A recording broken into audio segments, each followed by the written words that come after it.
کبھی کبھی گھر کی خاموش دیواروں کے پیچھے ایسی کہانیاں جنم لیتی ہیں جو باہر سے محبت اور اپنائیت لگتی ہیں، مگر اندر سے وہ صرف دھوکہ اور فریب کا جال ہوتی ہیں۔ یہ کہانی ہے ایک معصوم ماں زینب کی اور اس کے بیٹے علی کی۔ زینب ایک سادہ، نیک اور نرم دل عورت تھی جس نے اپنی پوری زندگی اپنے بیٹے کے لیے قربان کر دی تھی۔ اس کا شوہر کئی سال پہلے دنیا سے جا چکا تھا اور اس کے بعد اس کی دنیا صرف علی کے گرد گھومتی تھی۔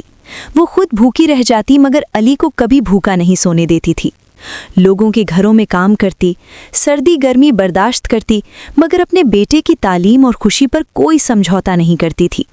رات کو جب علی سو جاتا تو وہ اس کے سر پر ہاتھ رکھ کر دعا کرتی کہ یا اللہ میرے بیٹے کو کامیاب کرنا اور اسے کبھی کسی کے سامنے جھکنے نہ دینا۔ وقت گزرتا گیا اور علی بڑا ہو کر ایک کامیاب انسان بن گیا۔ اس نے اچھی نوکری حاصل کر لی اور اپنی ماں کا سہارا بن گیا۔ وہ اکثر کہتا کہ امی اب آپ کو کسی کام کی ضرورت نہیں، میں ہوں نا۔ زینب مسکرا دیتی اور دل ہی دل میں اللہ کا شکر ادا کرتی۔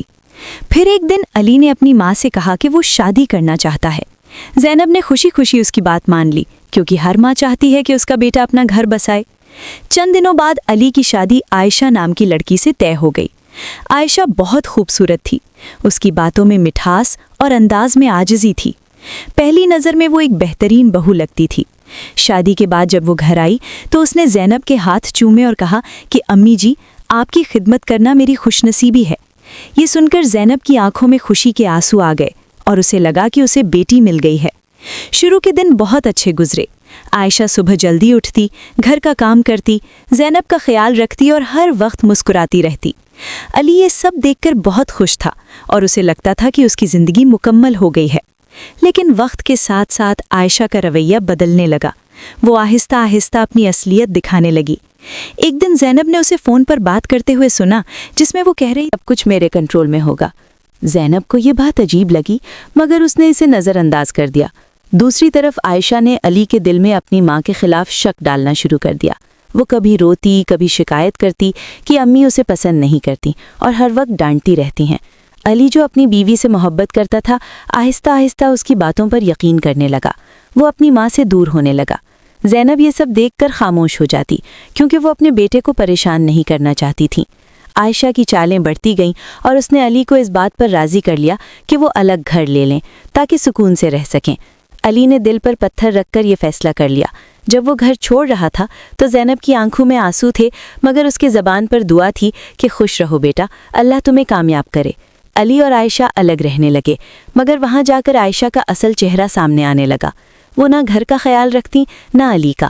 وہ سالہ دن موبائل پر مصروف رہتی اور بات بات پر غصہ کرتی۔ علی کو اب اپنی ماں کی یاد آنے لگی اور اسے احساس ہونے لگا کہ اس نے کیا کھو دیا ہے۔ ایک دن وہ گھر آیا تو اس نے عائشہ کو فون پہ بات کرتے ہوئے سنا جس میں وہ کہہ رہی تھی کہ میں نے آسانی سے علی کو اس کی ماں سے دور کر دیا، اب ساری جائیداد میری ہو جائے گی۔ یہ سن کر علی کے پاؤں تلے زمین نکل گئی۔ اسے اپنی غلطی کا شدت سے احساس ہوا۔ وہ فوراً اپنی ماں کے پاس گیا، دروازہ کھولا تو زینب اسے دیکھ کر حیران رہ گئی۔ علی اس کے قدموں میں گر گیا اور روتے ہوئے بولا کہ امی مجھے معاف کر دیں، میں بہت بڑی غلطی کر بیٹھا۔ زینب نے اسے اٹھایا اور گلے لگا لیا اور کہا کہ ماں کبھی اپنے بچے سے ناراض نہیں ہوتی۔ علی نے سب کچھ سچ سچ بتا دیا۔ کچھ ہی دنوں میں عائشہ کی حقیقت سب کے سامنے آ گئی اور اسے اپنے کیے کی سزا ملی۔ علی دوبارہ اپنی ماں کے ساتھ رہنے لگا اور اس نے وعدہ کیا کہ وہ کبھی اسے اکیلا نہیں چھوڑے گا۔